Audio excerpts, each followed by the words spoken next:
ತಾಯಿಯ ಪ್ರೀತಿ ಈ ಲೋಕದಲ್ಲಿ ಅಳೆಯಲಾಗದ ಸಂಪತ್ತು.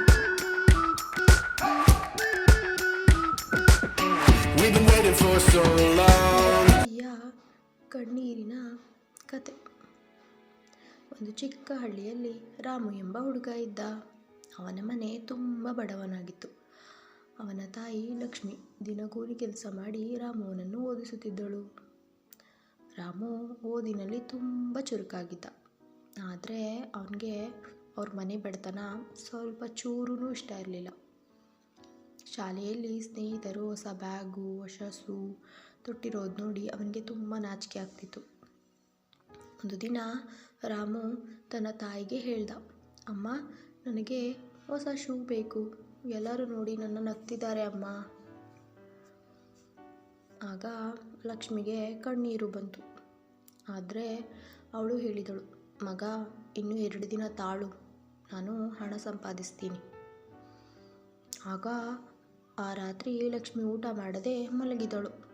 ಮುಂದಿನ 2 ದಿನ ಅವಳು ಹೆಚ್ಚಾಗಿ ಕೆಲಸ ಮಾಡಿ ತನ್ನ ಆರೋಗ್ಯವನ್ನೇ ಮರೆತು ಹಣ ಸಂಪಾದಿಸಿದಳು. 3ನೇ ದಿನ ರಾಮುವಿಗೆ ಹೊಸ ಶೂಸ್ ತಂದು ಕೊಟ್ಟಳು. ರಾಮು ತುಂಬ ಖುಷಿಪಟ್ಟ. ಆದರೆ ತಾಯಿಯ ಕೈಯಲ್ಲಿ ಗಾಯಗಳಿದ್ದು, ಮುಖದಲ್ಲಿ ಆಯಾಸ ಇತ್ತು. ಕೆಲವು ದಿನಗಳ ನಂತರ ರಾಮು ಶಾಲೆಯಲ್ಲಿ ತಾಯಿಯ ಬಗ್ಗೆ ಪ್ರಬಂಧ ಬರೆಯಲು ಟೀಚರ್ ಹೇಳಿದರು. ಆಗ ಅವನು ತನ್ನ ತಾಯಿಯ ಬಗ್ಗೆ ಯೋಚಿಸಿದ. ಅವನು ಏನು ಬರೆದಿರ್ಬೋದು, ಕಮೆಂಟ್ ಮಾಡಿ. ಅವನು ಹೀಗೆ ಬರೆದ, ನನ್ನ ತಾಯಿ ನನ್ನ ದೇವರು. ಅವಳು ತನ್ನ ಹೊಟ್ಟೆ ಹಸಿವನ್ನೇ ಮರೆತು ನನ್ನ ಕನಸುಗಳನ್ನು ನೆರವೇರಿಸುತ್ತಾಳೆ. ಆ ದಿನ ಅವನು ಮನೆಗೆ ಬಂದು ತಾಯಿಯನ್ನು ಬಿಗಿಯಾಗಿ ಅಪ್ಪಿಕೊಂಡನು.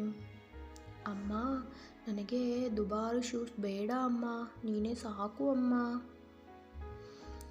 ಲಕ್ಷ್ಮಿಯ ಕಣ್ಣಲ್ಲಿ ಸಂತೋಷದ ಕಣ್ಣೀರು ಹರಿಯಿತು. ಅಂದಿನಿಂದ ರಾಮು ಹೆಚ್ಚು ಓದಿ ದೊಡ್ಡ ಅಧಿಕಾರಿಯಾಗಲು ಪ್ರಯತ್ನಿಸಿದ. ತಾಯಿಯ ಕಷ್ಟ ವ್ಯರ್ಥವಾಗಲಿಲ್ಲ. ವರ್ಷಗಳ ನಂತರ ರಾಮು ದೊಡ್ಡ ಅಧಿಕಾರಿ ಆದನು. ತನ್ನ ಮೊದಲ ಸಂಬಳದಿಂದ ತಾಯಿಗೆ ಒಂದು ಸುಂದರವಾದ ಸೀರೆ ತಂದುಕೊಟ್ಟನು. ಅವನು ಹೇಳಿದನು, ಅಮ್ಮ, ಇದು ನನ್ನ ಯಶಸ್ಸಿನ ಕಾರಣಕ್ಕೆ ನೀನೇ ಕಾರಣ ಅಮ್ಮ. ಲಕ್ಷ್ಮಿ ನಗುತ್ತಾ ಹೇಳಿದಳು, ಮಗ, ತಾಯಿಗೆ ಮಗನ ಪ್ರೀತಿ ದೊಡ್ಡ ಉಡುಗೊರೆ.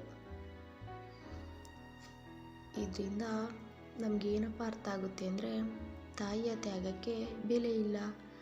ನಮ್ಮ ಯಶಸ್ಸಿನ ಹಿಂದೆ ಪೋಷಕರ ಕಷ್ಟ ಇರುತ್ತದೆ.